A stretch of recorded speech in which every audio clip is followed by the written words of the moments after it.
Assalamualaikum warahmatullahi wabarakatuh. Wa litalab as-shifa wa litafil bala wa ala kulli niyatin salihah ila hadratin Nabi Muhammadin sallallahu alaihi wasallam wa alihi wa ashabihi wa azwajihi wa dhurriyyatihi wa ahli baiti ajma'in al-masyayikhin wal masyayikhin wal jami'il muslimin wal muslimat. ونفعنا الله بعلومنا وبعلومهم في الدار آمين. الفاتحة. أعوذ بالله من الشيطان الرجيم. بسم الله الرحمن الرحيم. الحمد لله رب العالمين الرحمن الرحيم مالك يوم الدين إياك نعبد وإياك نستعين اهدنا الصراط المستقيم صراط الذين أنعمت عليهم غير المغضوب عليهم ولا الضالين آمين.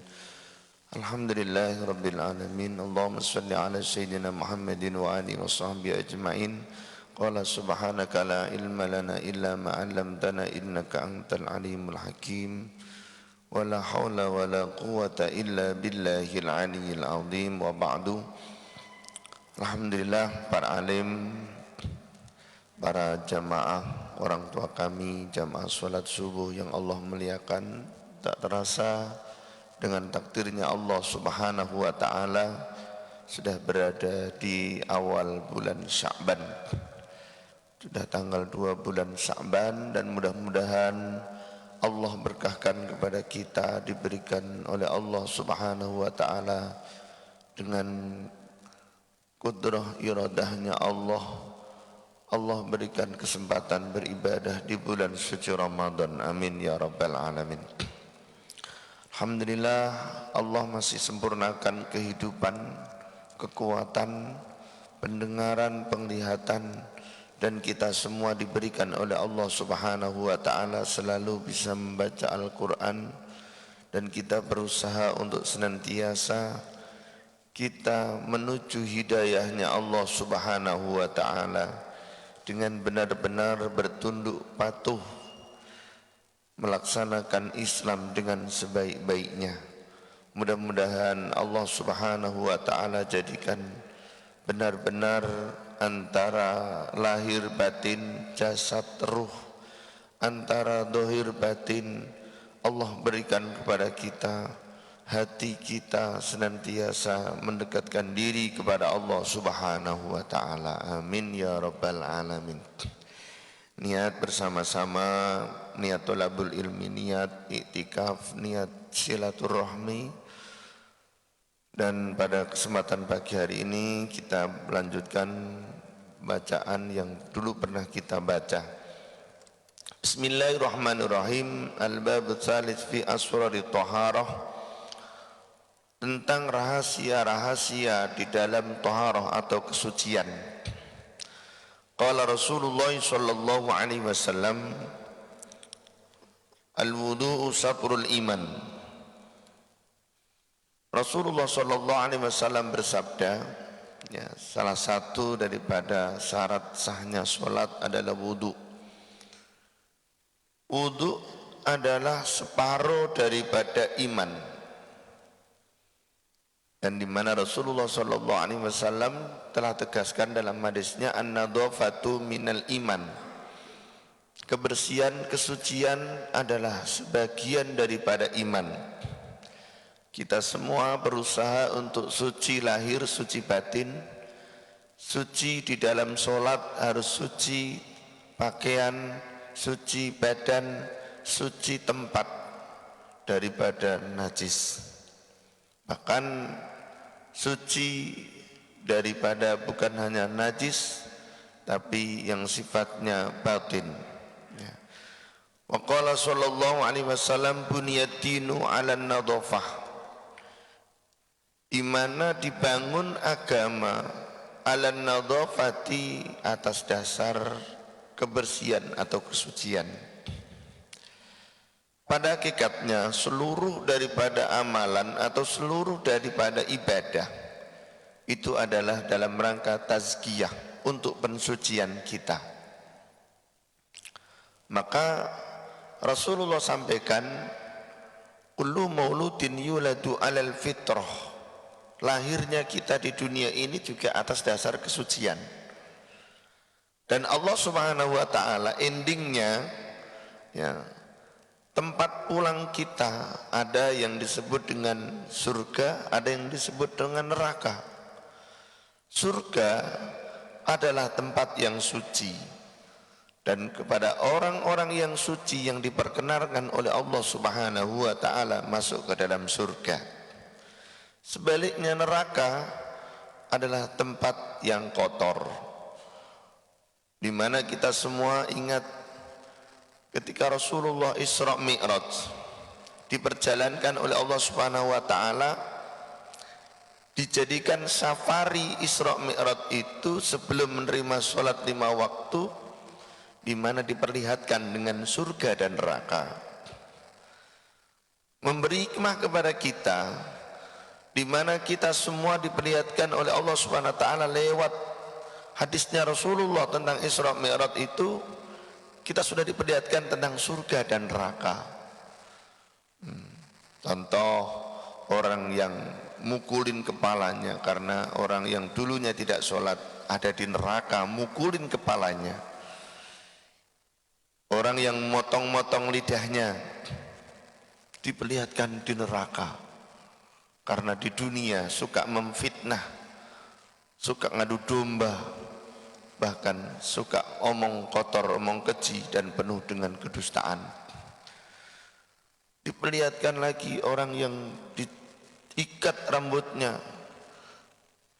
yang orang-orang suka membuka auratnya, bahkan orang yang disiksa kemaluannya dikarenakan hinanya karena ahli zina di dunia.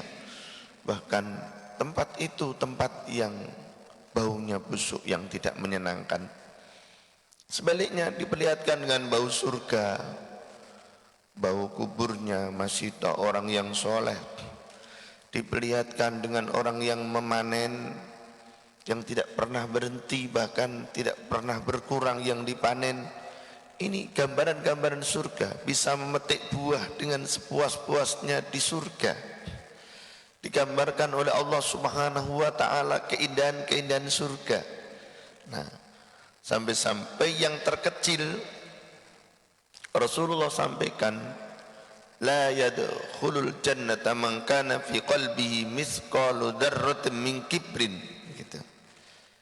Tidak akan dimasuki surga itu oleh orang-orang yang di dalam hatinya itu masih ada sebiji sawi, ya, mithqalu dzarrah, hanya sebesar sebiji sawi atau sebiji bayam daripada kesombongan.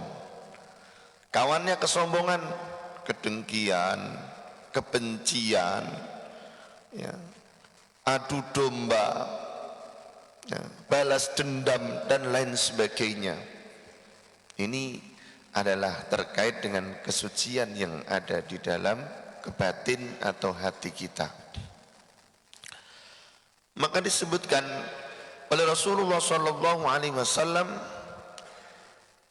bahwa endingnya orang-orang yang ahli sholat dimulai dari suci lahir, suci batin, termasuk wudhu, ya, suci dari hadas, suci dari najis.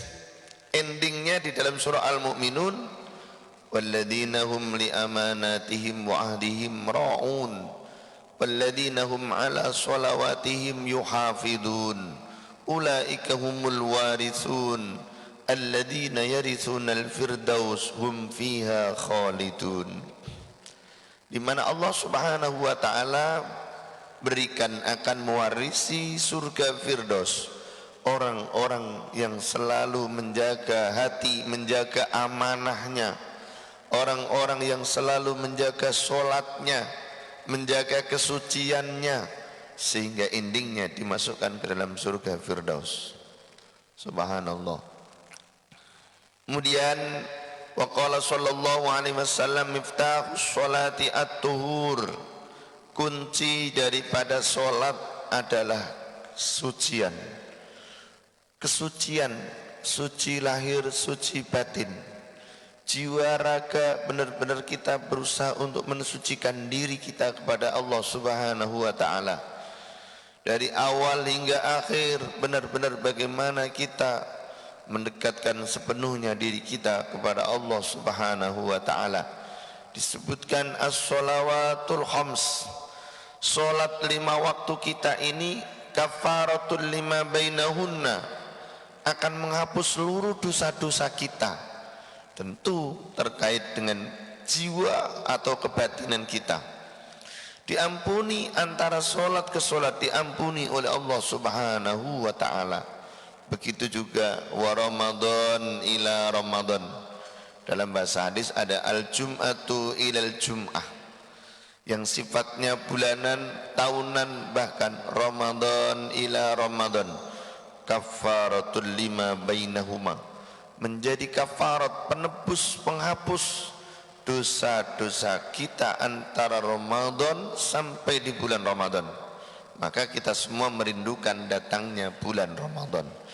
Mudah-mudahan Allah berkahkan kita bisa beribadah dengan sempurna di bulan Ramadan sesuai dengan doa kita, Allahumma barik lana fi Rajaba wa Sya'bana wa ballighna Ramadan. Ya Allah, berkahkan kami sampai di bulan suci Ramadan. Amin ya rabbal alamin. Ya, sambil diminum. Bismillahirrahmanirrahim.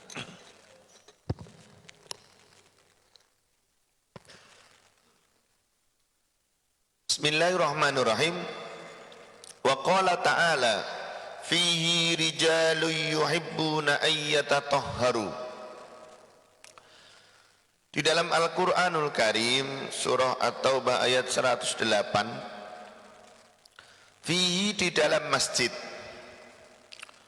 rijalun, orang-orang, yuhibbuna, yang menyukai, ayyatatahharu, kepada pensucian daripada jiwanya. Fihi rijalun yuhibbuna ayyatatahharu wallahu yuhibbul mutahhirin. Allah menyukai orang-orang yang bersuci, mensucikan diri.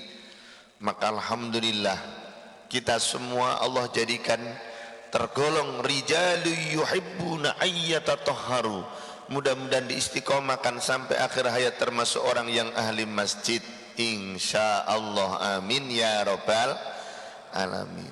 Walaupun rumah kita gedungan, walaupun semua fasilitas kita miliki, tapi masjid ini adalah senantiasa menjadi tautan hati kita.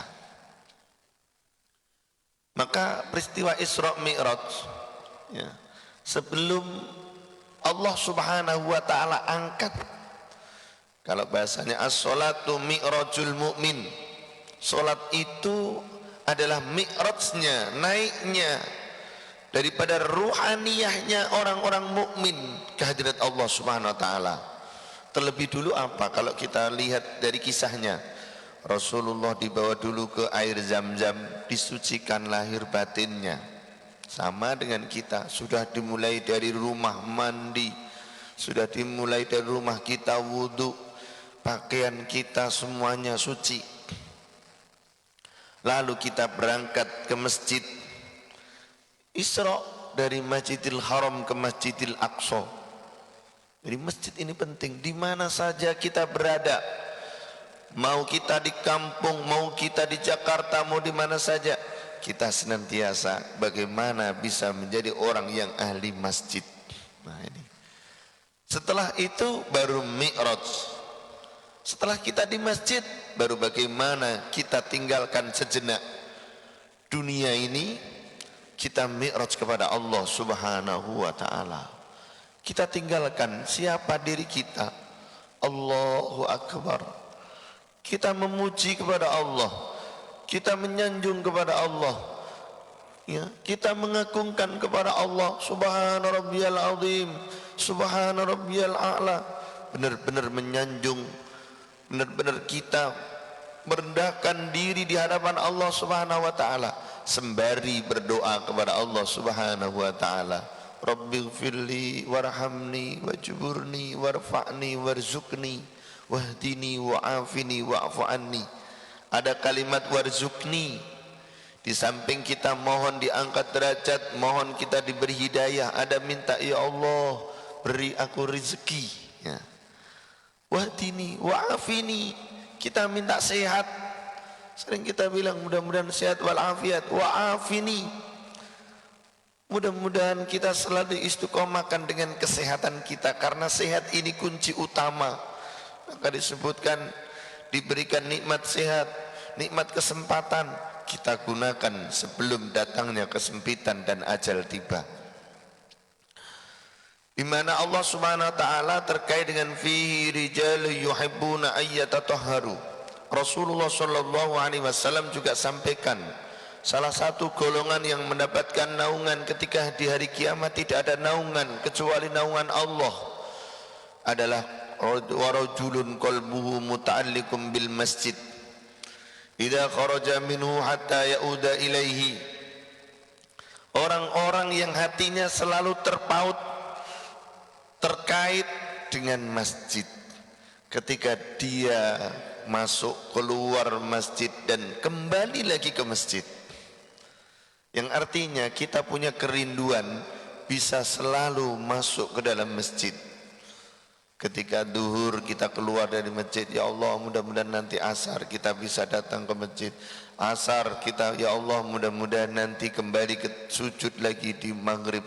Maghrib kembali sujud lagi dengan isya dan sebelumnya dan setelahnya, sampai ketika kita subuh kembali. Subhanallah. Oleh karenanya, walit taharati arba'u maratib, al-ula tadhiru dhahir anil ahdas. Disebutkan bahwasanya suci ini ada 4 tingkatan oleh Imam Al-Ghazali. Yang pertama, mensucikan yang dohir anil ahdasi, daripada hadas. Jadi yang dohir kita sucikan, yang nampak-nampak ini kita sucikan, termasuk dari hadas, dari najis. Kemudian yang kedua, tadhirul jawari anil jarasimi wal asam, pensucian daripada anggota tubuh kita dari perbuatan-perbuatan dosa, ya, daripada perbuatan-perbuatan dosa atau kemaksiatan kepada Allah Subhanahu wa taala. Bagaimana kita usahakan mulai dari mata, hidung, mulut, telinga, tangan, kaki, ini selalu dalam kesucian. Setiap kita basuh air wudhu, setiap waktu kita mandi, maka kita semua ingin mensucikan di dalam tubuh kita ini. Sampai-sampai disebutkan terkait dengan yang dohir ini, Rasulullah dalam hadis menyebutkan matalus sholat, ya, kamatali nahrin ingda babi ahadikum. Perumpamaan sholat itu seperti sungai yang mengalir di depan pintu rumah kita. Disebutkan dalam hadis, yang airnya itu ma'in adbin, yang sangat tawar, yang jernih, yang bersih, yang pokoknya air yang jernih, yang bersih, sehingga yang tasilu, kita mandi sehari semalam ini 5 kali, seolah-olah subuh mandi, duhur mandi, asar mandi, maghrib mandi, subuh mandi. Sehingga Rasul bilang, ayabqa min darini syai'a, kalau kita mandi 5 kali dalam sehari, airnya bersih, suci, maka akan hilang seluruh kotoran-kotoran yang ada dalam tubuh kita. Maka disebutkan ayabqa min daranihi syai'a, masihkah ada yang tersisa kotoran tubuhmu itu karena kamu sudah mandi 5 kali? Begitu. Tak usah dijawab, pasti jawabannya tidak ada yang tersisa lagi. Sehingga selalu suci, karena menjaga sholat 5 waktu seolah-olah kita telah mensucikan diri. Maka disebutkan matal abdu ala ma'asya, akan diwafatkan oleh Allah Subhanahu wa taala sesuai dengan kebiasaannya dalam kehidupannya ini, ala ma'asya. Kalau orang-orang yang ahli sholat 5 waktu, maka dia akan diwafatkan oleh Allah Subhanahu wa taala setelah sholat. Loh, tadi subuh masih sholat, tadi malam masih ketemu, masih sholat. Nah, sehingga Allah wafatkan setelah ibadah sholat. Nah, ini cita-cita kita semua. Karena ya di dunia ini kan ibaratnya, kalau bahasanya, bahasa wayangan itu ibarat mampir ngombe begitu ya. Kalau bahasanya wong Jawa gitu, mampir ngombe. Kun fid dunya ka'annaka gharib. Seperti kita ini hanya melancong begitu. Kita ini orang asing yang hanya di perjalanan dan mampir. Kalau dalam bahasa Al-Qur'an Allah sampaikan dalam surah An-Nazi'at atau surah Abasa itu yang endingnya itu ka'annahum yawma yarawnaha lam yalbathu illa 'ashiyatan aw duhaha. Nah itu seolah-olah mereka nanti ketika di yaumil qiyamah, ketika di surganya Allah Subhanahu wa taala, yauma yarawnaha lam yalbathu illa 'ashiyatan aw duhaha. Nanti kita penduduk surga itu, amin. Ya, semua pasti ingin. Nanti di surga itu kita cerita-cerita. Ceritanya itu di dunia yang mungkin kita ada yang 80, 70, ada yang 100 tahun ini, ada yang 60, ada yang 50. Itu nanti cerita yang selama di dunia kita pernah melalui dari TK sampai SD, SMP, SMA, sampai menikah, sampai hidup di perumahan Anggrek Sari ini, begitu ya. Itu hanya cerita. Dulu kita pernah mampir di dunia itu hanya seperti waktu duha saja atau waktu sore saja, sebentar sekali kalau dibandingkan dengan alam yang lainnya. Jadi ka'annahum yawma yarawnaha lam yalbathu illa asyiyatan aw duhaha. Kita menetap di dunia yang 70 tahun, 60 tahun, yang 80 tahun itu seolah-olah kita nanti di surga hanya cerita pernah mampir di sore hari saja atau di pagi hari saja. Subhanallah. Nah ini jadi gambaran yang digambarkan oleh Allah Subhanahu wa taala, kita di dunia ini amat terasa singkat, hanya seperti mampir ngombe, hanya seolah-olah mampir sarapan, gitu. Subhanallah. Makanya jangan sampai di dunia yang hanya sebentar ini untuk mencari bekal sebanyak-banyaknya ini kita lalai. Makanya yuk kita sama-sama saling tolong menolong, saling ta'awun, bilang sama istri, bilang sama suami, bilang ke anak, untuk saling membantu. Membantu apa? Mencari bekal. Sama-sama saling bangunkan. Saya ini mau puasa, sebentar lagi mau Ramadan, aku mau bangun malam. Saling membangunkan, maksudnya begitu.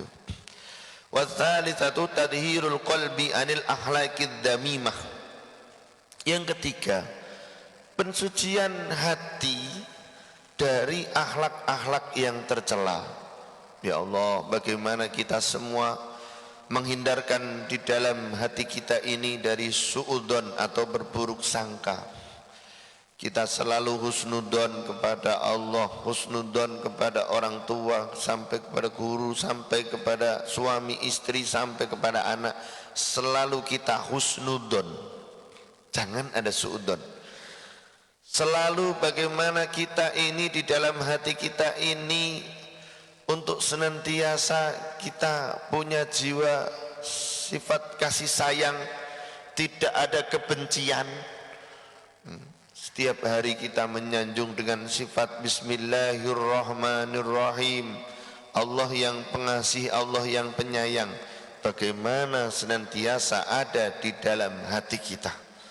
Jangan sampai balas dendam, jangan sampai kebencian, jangan sampai di dalam hati kita ini senantiasa ada yang namanya anamimah, adu domba, dan penuh dengan hati yang penuh dengan fitnah. Makanya kita ingat ketika Rasulullah SAW jalan, bersama sahabatnya, kemudian menyaksikan kubur itu disiksa oleh Allah Subhanahu wa taala. Rasul bilang, dua kubur ini disiksa bukan karena dosa besar. Terus karena apa ya Rasul? Yang satu ini disiksa dikarenakan dia tidak bersuci ketika di dunia. Khususnya kita harus menjaga kesucian baik lahir batin